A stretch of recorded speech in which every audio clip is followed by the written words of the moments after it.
Wendell, I mean, when the running game's, getting stopped a little bit in the first half, when they're using those numbers and scheming you, like you mentioned, how much does it take a play caller with patience, like Dana was today, to stick with it? I mean, because he could have been tempted to be like, all right, it's not working. Let's scrap it. Let's throw a lot more. But, I mean, how much did it take from the play calling to stick with it? I think it took a lot out of him just because he seen it wasn't working and he's used to it working and doing it well. So I think he didn't ever give up on it. He was getting mad at us, getting frustrated a little bit, but at the end of the day, he never gave up on it. We kept running the ball, whether it was success or not success, and it opened things up for the pass.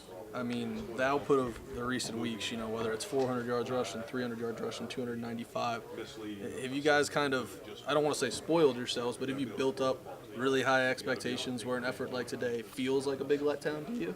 Yeah, it definitely feels like a letdown. I think our expectations is through the roof now just because the way the team's been leaning on the run and how we've been running the ball and how we've had success running the ball. So I think today could have been much better. Yeah, I mean, and I watched you. You're getting stopped. I see you hitting the holes just as hard as you have been. You're getting stopped.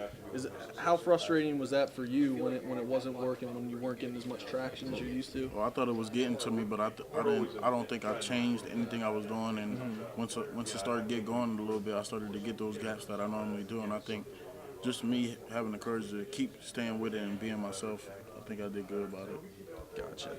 Two-back system helped with that today, being able to rely on each other when one of you starts to get frustrated? Yeah, I think him being there, and then when we're both in at the same time, I think it gets our confidence because we know we got each other back, and most of the time it's the other running back leading for the other. So I think we stepped up big time, me and him and Shell, and we kept each other going.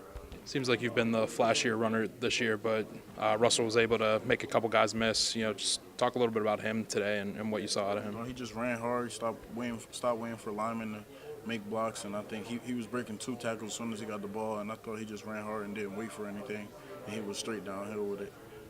Wendell, Dana said it was ugly. How ugly did it feel? It was raining. But at times both offenses looked, not pretty. I mean, how did it have a feel of one of those gritty games where you just needed to outlast them and get out of it with a win? Yeah, I think that was the most important, getting out with the win, but keep pressing and not getting down or letting the crowd play or just the rain and stuff like that drain our energy. And I thought we had more energy in the second half than we did in the first.